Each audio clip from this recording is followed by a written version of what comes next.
Welcome to Race in the PR Classroom, a special edition presented by the Institute for Public Relations and the PRSA Educators Academy. I'm Dean Mundy. I'm the PR Area Director at the University of Oregon School of Journalism and Communication and this year's Educators Academy Chair. Today is a little bit different from prior months in that this month's programming is expanded and pulled from submissions and a special call to Educators Academy's Super Saturday, which makes it super confusing because instead of doing our Super Saturday on Saturday, we've split our program across 2 Fridays, except for this special program, which is obviously on Thursday. Add in time zones, the pandemic in 2020, I'm super proud of us for all making it here today. We will return to the regular RPRC Race in the PR Classroom on November 19th, where we'll talk about the experience from the perspective of career faculty and pro-tems. And we'll welcome Vanessa Wakeman, Erica Sutherland, Vanessa Copeland, and Janine Cargo. Today, I'm excited for a great lineup. We have 3 hours, 3 different sessions, including 2 stellar panels, and what promises to be a really dynamic gift session, Great Ideas for Teaching, which is sponsored by the Institute for Public Relations. They're the ones who are sponsoring our award for that session. On this first panel, please welcome Natalia Flores, President of Inspire PR, Dr. Regina Luttrell, Associate Professor from Syracuse, and Dr. Adrienne Wallace, Assistant Professor at Grand Valley State University, for their panel All Together Now, Teaching Effective Diversity and Inclusion Principles and Strategies.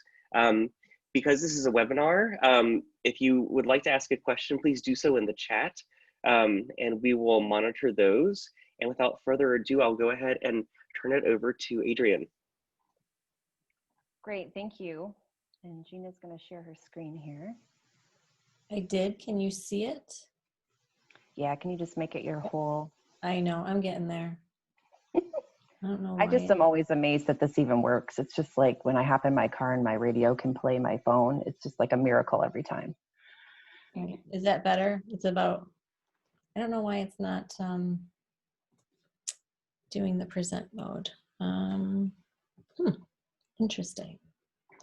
Let's try this again. So sorry.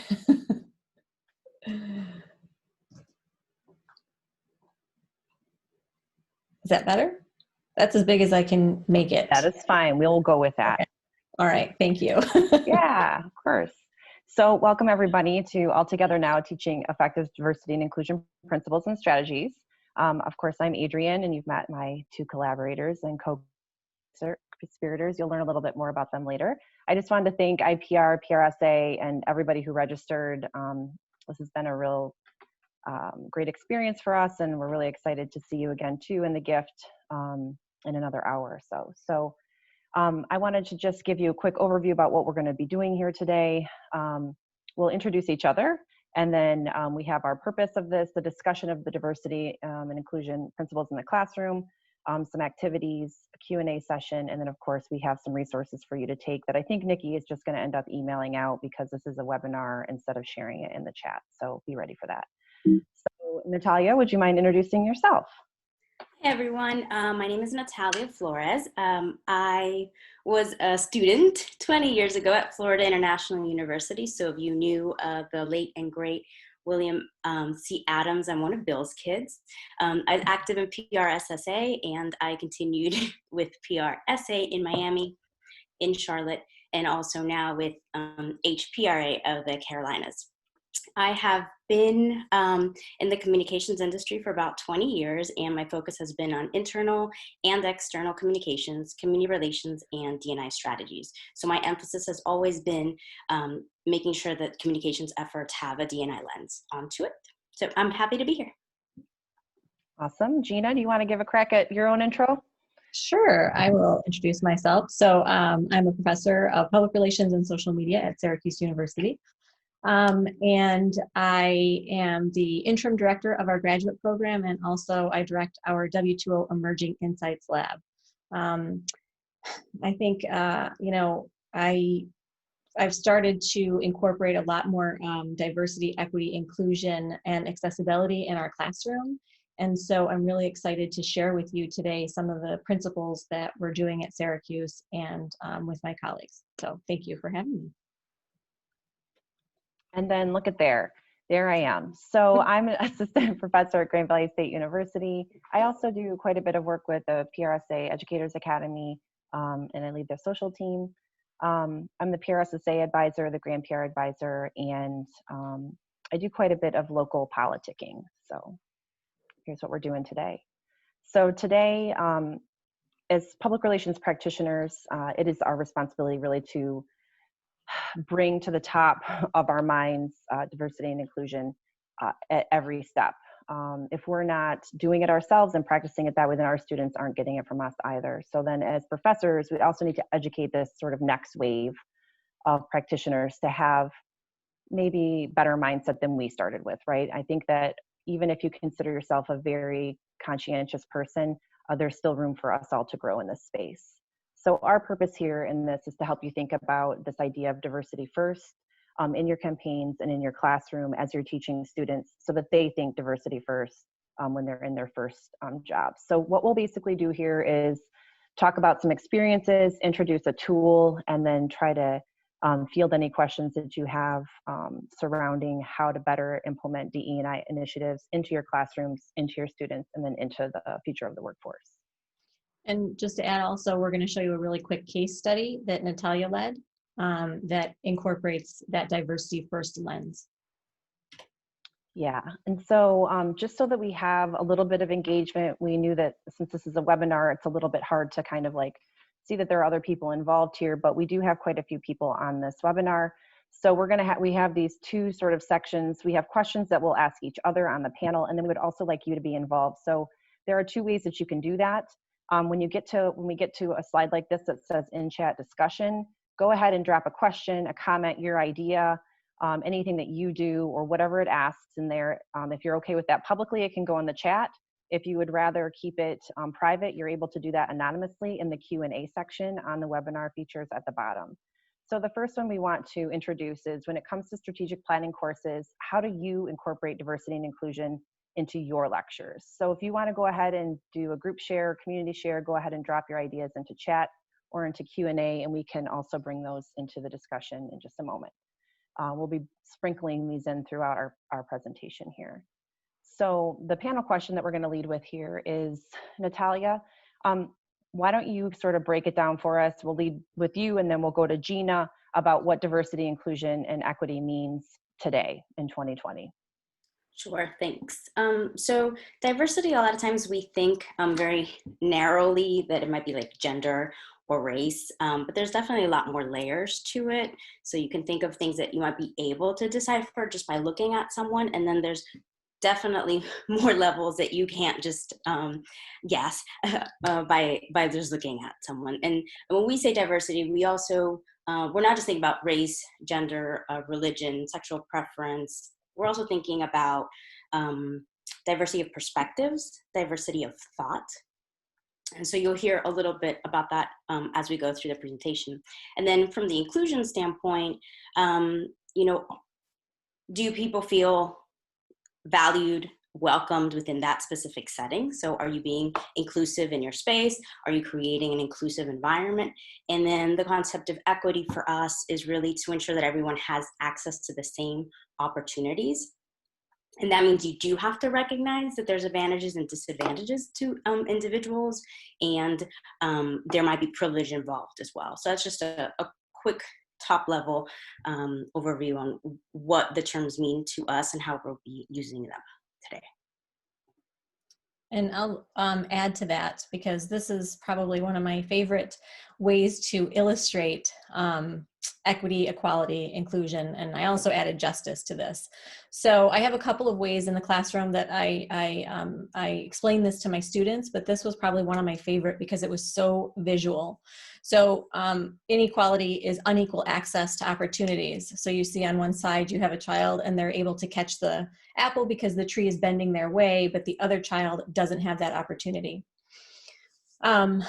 In terms of equality, so now you can see they both have the same ladder, but still you have one child, because the tree is bending one way, they're able to pick up pick the apples off the tree. So in unequal, right, there's unequal access to opportunities and inequality. Equality, there's evenly distributed tools and assistance, but it doesn't necessarily give us equity, which is really important when we're talking about DE&I initiatives.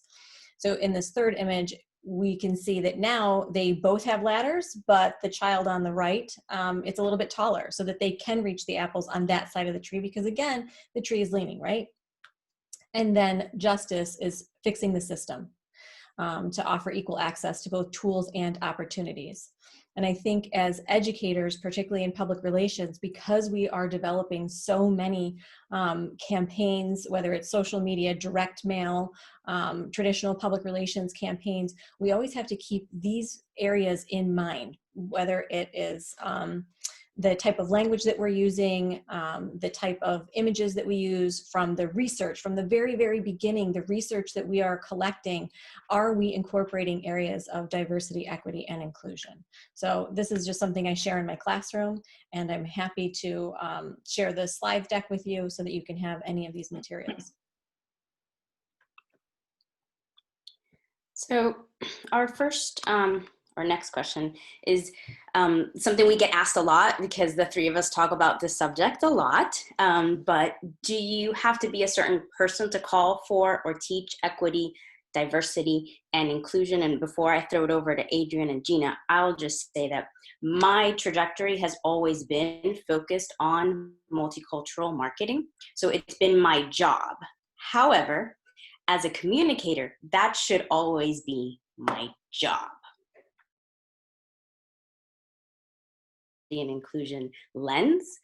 It should be something that you bring to the table every single time for your client. And so obviously, we're going to tackle a little bit how you as educators can go ahead and make sure that you're doing that as well in the classroom. Yeah, and I would say, like, I've done my own sort of asking of myself, like, of this question, and sort of thinking about how this applies to allyship, and also serving communities, period, of any type of diversity lens, I guess. And so in thinking of this, my whole career, so for 20 years I worked in public relations firms, and I would say majority of that time was spent serving non-diverse clients. And so admittedly, when I came into the classroom 10 years ago, I also still maintained, you know, the idea of diversity and understanding that that had to be there. But I will say I was ill-equipped myself to teach from this sort of vantage point. And at a predominantly white institution, I also feel that we have a difficult time talking about this, even in my faculty, also amongst our student population. It's getting better, and it's mostly because we are implementing these types of activities in classes. We're talking about these things a little bit more openly than we used to, and we're also acknowledging our own privilege and how we got to this point in the first place. And I hope a lot of campuses are making this effort, and I know a lot of my friends are doing this in classes too. So in terms of if you have to be a certain type of person, no, we should all care about this, and you should prepare yourself better than how you think you need to go into this conversation. And so a lot of that is feeling vulnerable and opening yourself up to things that might make you, or me as a white person, uncomfortable. And I'm doing my best to do that. I have a long way to go, admittedly. I try to make sure that I'm being conscientious and respectful at all times. And I also take a lot of tips from my students. We have these open conversations. I found too, I use Slack a lot in my classes, and sometimes if students are not willing to talk to the class, maybe on a Zoom call, for example, they're willing to engage in really rich dialogue through their keyboard. So we have on and offline engagement in that space. But I would say I'm growing, they're growing. I think it's important to always maintain sort of this idea of improvement, continuous improvement. And so that's where I personally am in that journey. So I thought a lot about this question and how I wanted to answer it. Do you have to be a certain person I guess we could say no, but I also think, yeah, you do have to be a certain person. You have to be a person that is open and humble. And particularly, I find this of myself because I know that every situation I come to, I bring my white privilege. And it's been a learning journey for me. I think Adrienne just said it, like there's still a long way to go. And I know that about myself. But when we teach DEI principles, I am always open to my students, and I say that I don't know everything and I might make a mistake. And so we're going to go on this journey together. When I teach about DE&I, I am not teaching a specific DEI class. I am teaching a social media class. I am teaching a public relations class, a public relations writing or campaign class. So when we talk about diversity, equity, and inclusion, it's always on two parallel tracks. One is the professional, you are going to graduate and you need to understand how diversity, equity, and inclusion can be incorporated into the work that you're doing. And then on the other track, how we all are internalize or personalize our own journey of diversity, equity, and inclusion. So I guess at the end of the day, I'll go back to the fact that you just really need to be open and honest with yourself. And that's the kind of person you need to be. Adrienne, do we have any questions from the chat or? Yep, so I just wanted to give a couple of comments that are coming in about how people are incorporating diversity and equity and inclusion into their classrooms. And Greg F says that he is embedding it throughout the curriculum and specific courses in D&I, which is awesome. And discussions with homework assignments about communicating better to diverse audiences. Kay is saying that she uses does like that scrub, like, well, Broom Center. Hi, Kay. Also to say that she uses diverse names in her case study examples so that the students can see other cultures involved in examples. For grad classes, she puts up pictures on the screen of scholars so that they can see that the scholars are from different communities and also those of communities of color. Dean says that his classes, he asks his classes to look at textbooks and think about what voices are being heard and which ones are not. I think that's an excellent idea. And then, of course, Kay, again, in her undergraduate capstone course, she tries to pick a team leader from a community of color to give a student that chance to lead, you know, intently. Vanessa has a couple of really great questions here. She wants to know if we have diverse faculty, diverse senior managers, and are we giving our students the historical background to understand why and why we are here? So, Gina, if you want to tackle diversity of faculty, I'll do it after. I'll go after you. Sure. I think that, you know, across our campus, that is one area where we are investing quite a bit of resources in general. I can say at Newhouse, we do have diverse faculty, but that is always something that we are trying to grow. And whether that is, there's many ways in which we do that. And we also have an associate dean for diversity. So there are a lot of initiatives that our school puts together for all faculty. So I guess in those ways, yes, absolutely. I would say we are very far behind, but trying. I think that we are doing a more deliberate approach to everything from faculty hiring to intentional gathering of groups of faculty members in order to tackle some problems that we do have within our own school. And so that's been kind of a work in progress. I think this summer gave a lot of schools kind of a kick in the butt, right, to like move some things forward, and we were no exception. I'm ashamed to say that it took that long, but I'm proud of the sort of like what room we're making up now and what we're really trying to make happen. I've learned so much even just from these race in the PR classroom activities that I've been able to implement immediately. And so this has been a great help for me personally. Yeah, and some of the suggestions that you were reading off there, I love those. I've started to adopt those in my classroom too, having like little photos in my syllabus to say who wrote this article and things like that. And sometimes midway through a semester, I'll catch that perhaps I need to change my approach on something. So just this week we had book reviews on leadership, people in leadership. So I'm teaching a leadership class. And I noticed that every student in my class chose a book written by a man, and except for one student, and it was a female author. And I thought, I need to take that list and I need to literally, like just change it out by gender and ethnicity and different things like that, so that my students are aware of what they're reading. And then we had a great conversation about that. So you can always find little moments, I think, right in the moment to make some of those changes. So, Natalia, do you want to start us off here on some of our being comfortable with, get comfortable with being uncomfortable? Because I think that's a big theme of what we're talking about today. Yeah, thanks. So actually, Gina and I wrote go over with them today with you. And again, this isn't just from an educator standpoint, but just a professional as well as just a human standpoint. So, first off,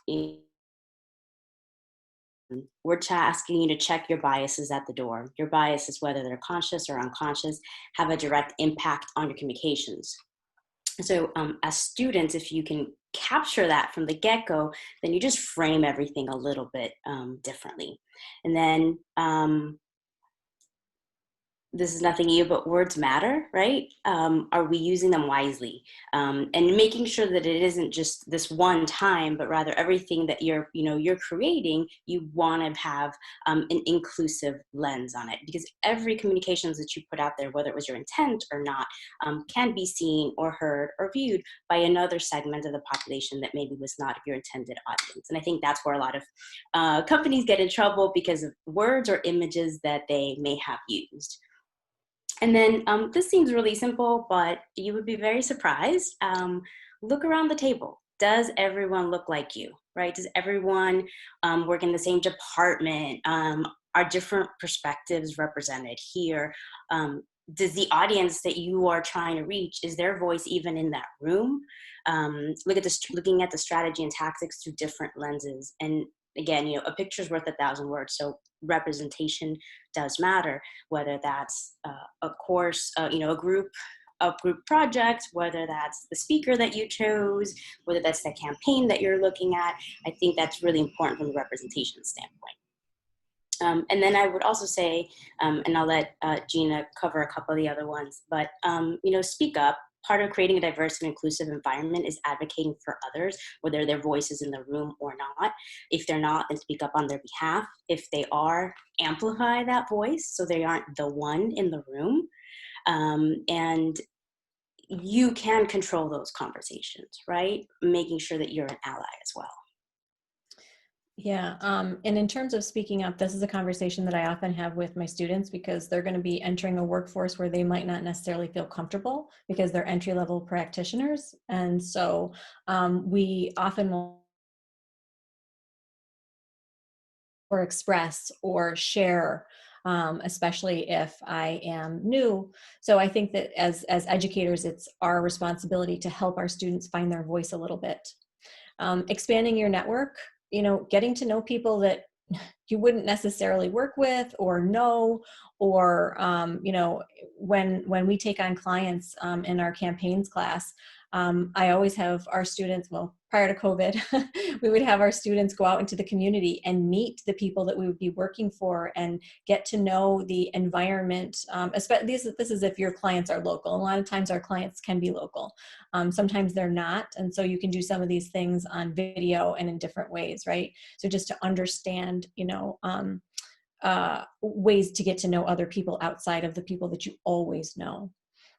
Knowing your audience, so meeting them where they're at. We talk a lot about holidays and events, or getting out into your neighborhood, going to a gay pride event. So when we're teaching this in a classroom, it's really important for us to connect always, right? So getting to put yourself in somebody else's shoes, having yourself understand how they might react to something that you said, or or something that you did. So we want to know from you, what are some of the barriers that keep you from feeling like you're successful in this area, or some stumbling blocks that you encounter at your own institution that might keep you from doing good practice in this area with students? So if you want to feel a little bit vulnerable, you can pop that in the chat. If not, you can throw it in anonymously into the Q&A, and then we'll come back and look at these in just a second. But what we are going to cover next, and what I want to know, Gina, is tell me about the DE&I wheel and how it works with PR professionals for the classroom. So this is the diversity and inclusion wheel for PR practitioners. And this really is an amalgamation of wheels that have existed for a really long time, but typically they were always used in HR. And it was when we're hiring people, right? So Lee Garden Schwartz and Anita Rowe developed the first DI wheel. And then University of Michigan has the personal identity wheel and social identity wheel. And this is different in that it eliminates the how do I identify personally, or how am I within society? How do I see myself within society? And so we have our students use this so in a class, you can take this, and we're going to talk about this in our next session, but you can take this from the very beginning and analyze, is the case itself diverse, right? Is our team diverse? What do we bring to the table? So this is just a tool that you can, I reference this all the time. Almost every week I pull it up and I say, okay, we talked about this. Where does this fall on the D&I wheel? Because that's one of the ways in which we continually use that diversity first lens. If our students are always thinking about how is this diverse, then I think it'll carry through, right? It's the same thing when we talk about ethics. It's important for us to always remind our students about our PRSA code of ethics. For me in the classroom, it is important for me to always focus on diversity and inclusion through that lens of a public relations practitioner. Sorry, go ahead, Adrienne. That's okay. Nope, I was just going to mention like a little preview to the gift session here and show how we use this just in brief here with students and activities and classes. And so first, we use this wheel and we analyze the campaign or the subject matter. You apply the D&I wheel for the PR professional to the case with the effort to assess and review what's going on.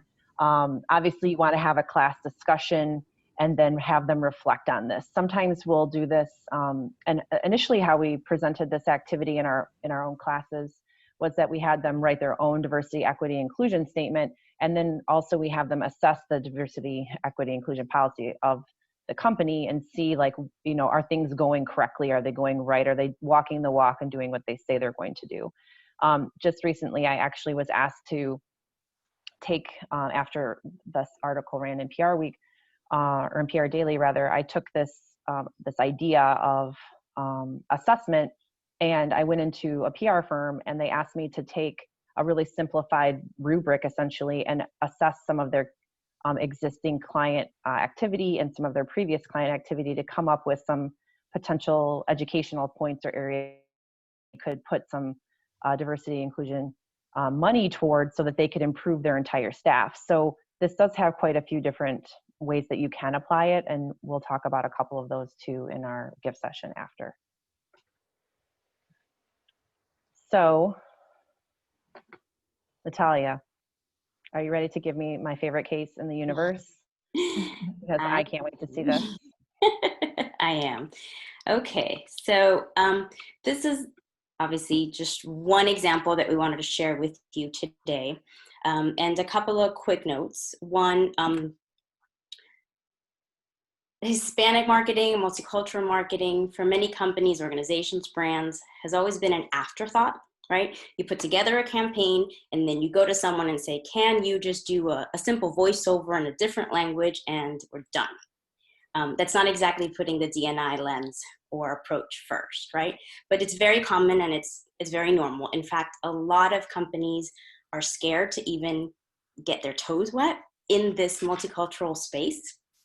And they take little bites at it. So hey, can you translate this is the first approach. I will say that even if we are just translating something, you don't want to just translate it, you want to trans-adapt, meaning you're adapting it and making it culturally relevant to the group that you are going to try to reach. So let's dig in a little bit to this particular case. Bojangles is known for their southern fried chicken and biscuits.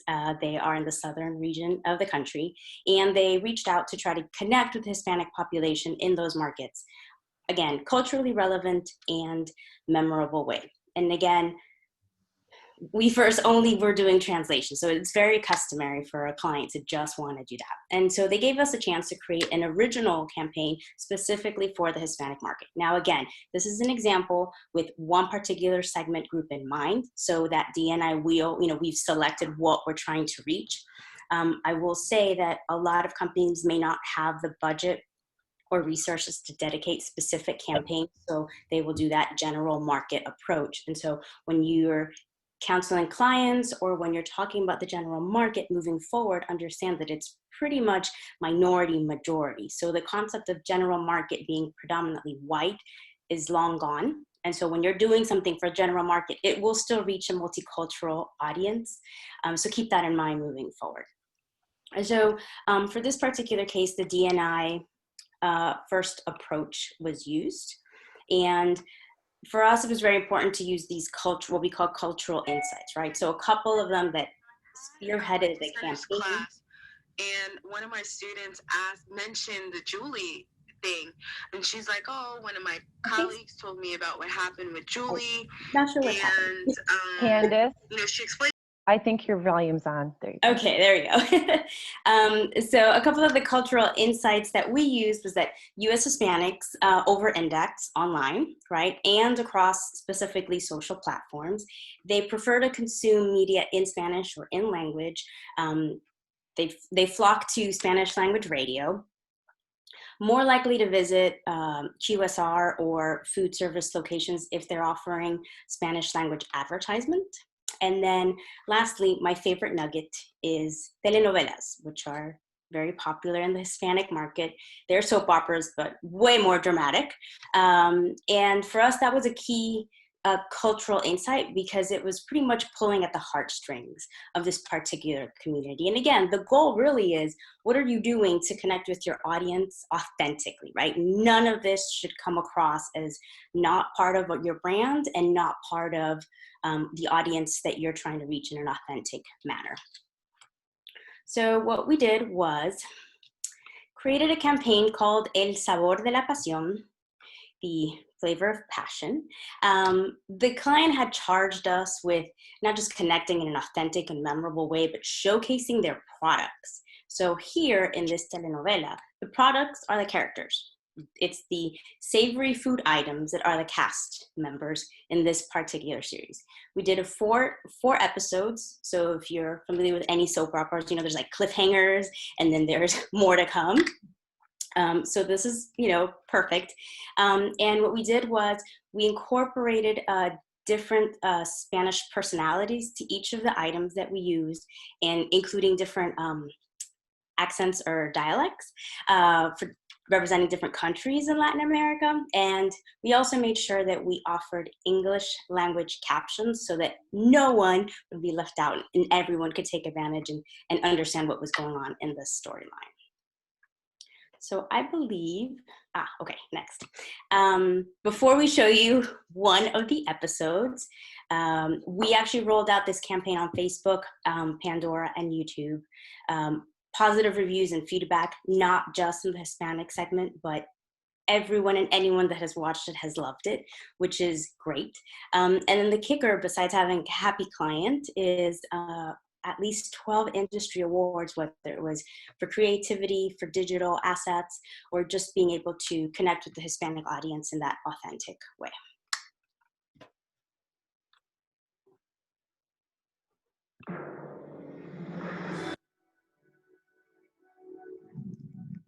Alejandra Ramona, amor mío. Fernando Alejandro, ¿qué ocurre, ternura? ¿Recuerdas el orfanatorio? ¿Cómo olvidar? ¿Recuerdas a la doña Cajún? ¿La jefa del orfanatorio?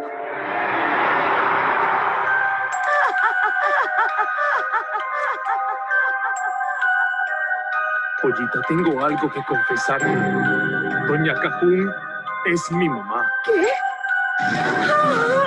Amor mío, escúchame. No voy a escuchar nada, mentiroso. Pollita, tenía que decírtelo porque anoche le pedí permiso a mamá para casarme contigo. ¿Qué dices? Acepto, Delicia. Bésame.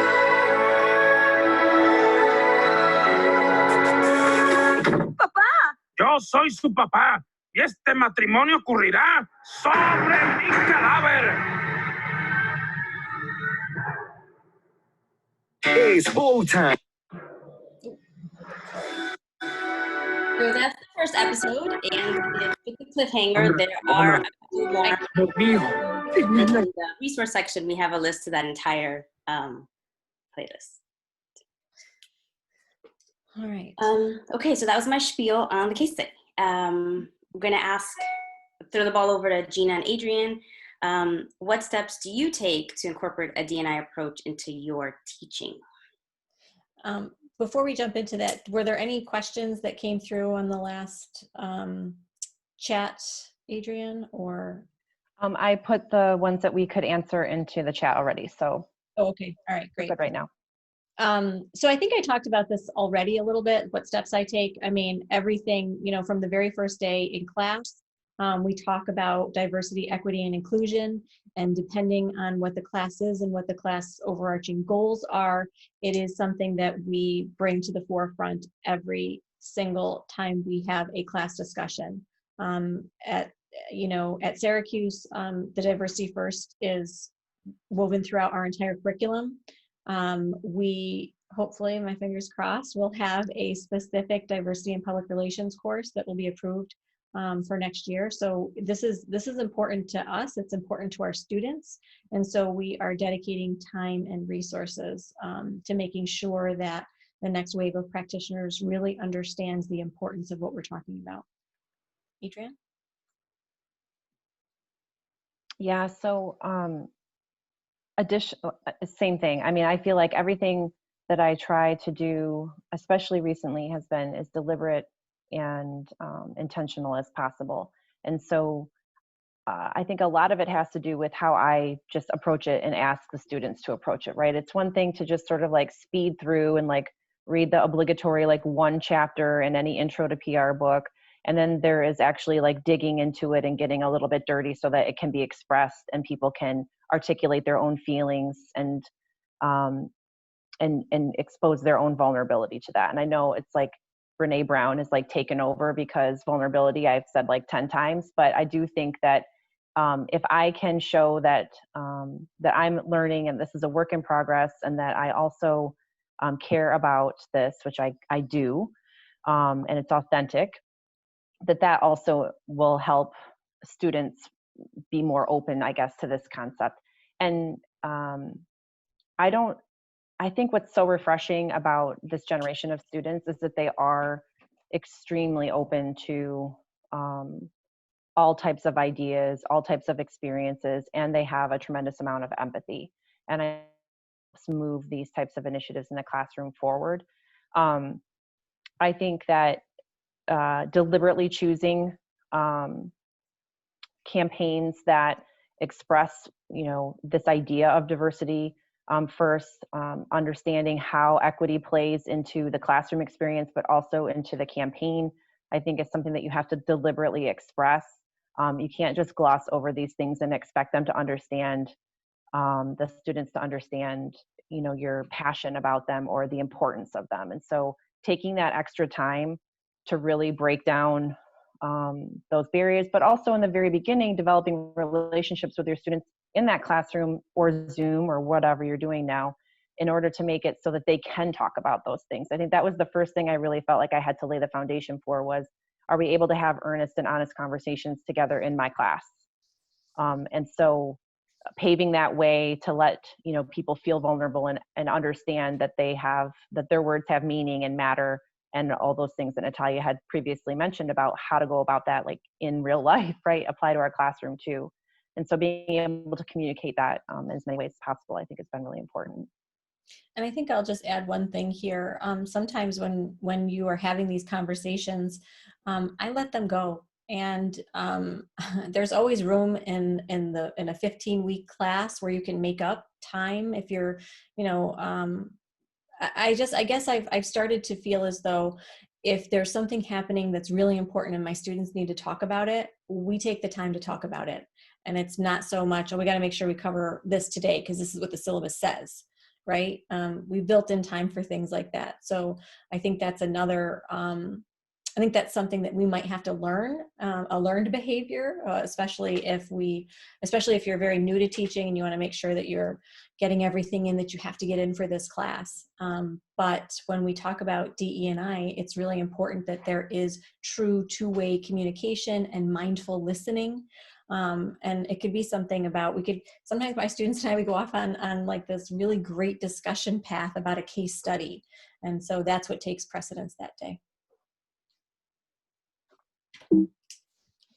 So I think you can actually, Gina, flip to this next one. Go to the next slide there. Not this one? Yeah, we just covered this. Okay, great. So I do have a couple of questions in the chat here I wanted to ask you guys. And then I also want people to feel like if they're able to share any successes. I know that's been going on since we started, so I'm just really honestly proud of that chat. So there's a lot of really cool initiatives through PRSSA. And I wanted to ask you guys a couple of things. An anonymous attendee asks, are we including all these types of diversity, in quotes, to justify the disproportionate presence of white and male? By then saying, well, but there is diversity of thought or age, but then ignoring race and ethnicity again. Are you seeing that happening? Do you see that that happens as a result of introducing these types of models? I don't. I actually see that my students understand all of the ways in which we can look at diversity. Because sometimes I think that we get very pigeonholed into only thinking certain things. And so when we use that model, it really shows students, and you know, I mean, I think in the center of the model, there's 6 different areas of diversity. And then as you get to the outer edge, there's 17 other ways to look at and think about and process and discuss diversity and inclusion. So I'm not seeing that. Adrienne, how about you? I don't, and I intentionally talk about that. I don't have a problem talking about literally anything.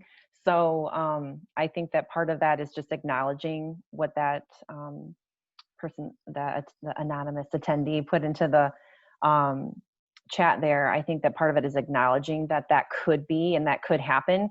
I do, however, see that happening in professional life in some areas with firms I consult with, or my husband also works at a PR firm, so we have these talks all the time about things, how things are going in just sort of our industry. And I do think that that sometimes does make a presence in the profession.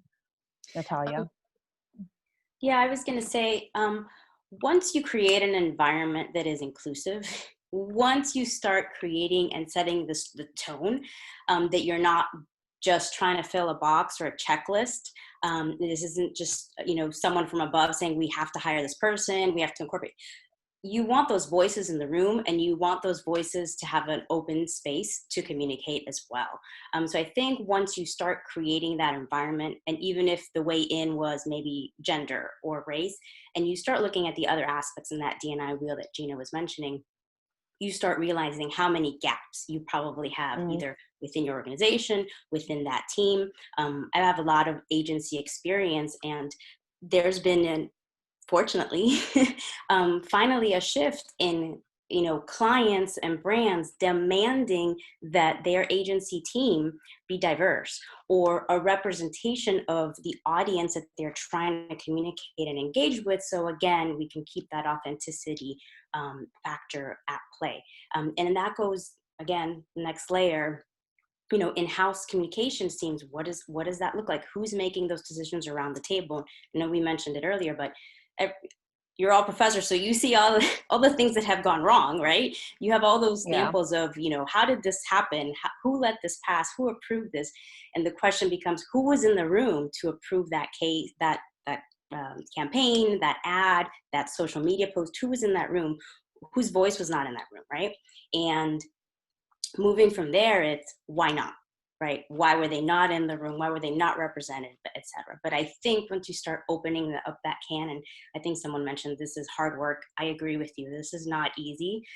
You're putting yourself there from a vulnerability standpoint, but it will make such a huge impact in our profession.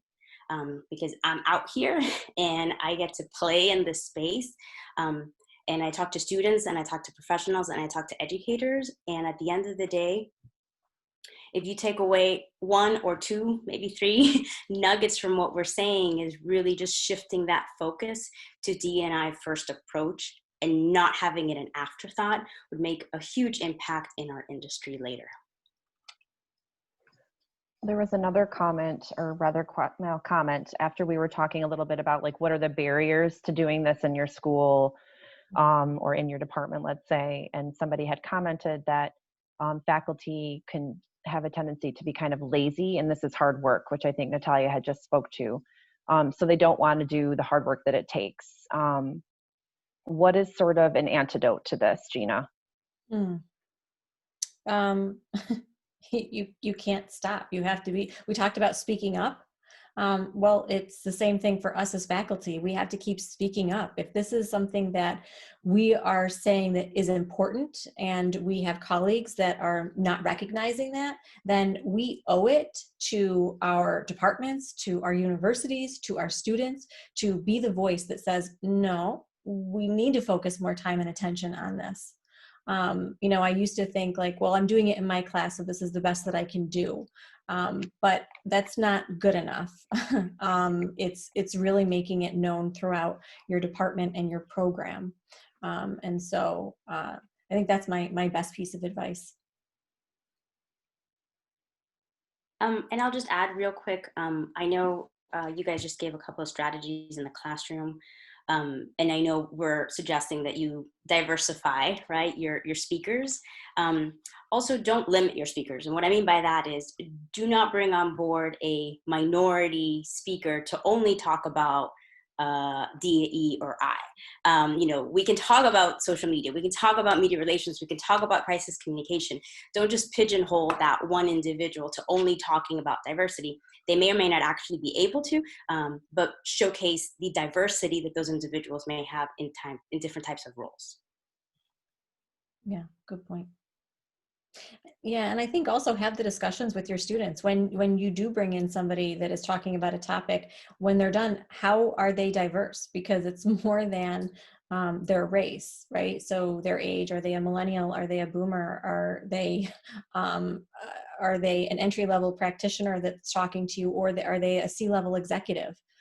So all of that matters as well as in taking into consideration the conversations that you're having.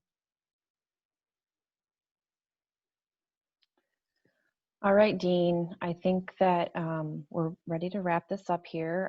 We wanted to just say thank you to everybody that popped in today and that stuck around. I know that 3 hours in the middle of a day is a lot.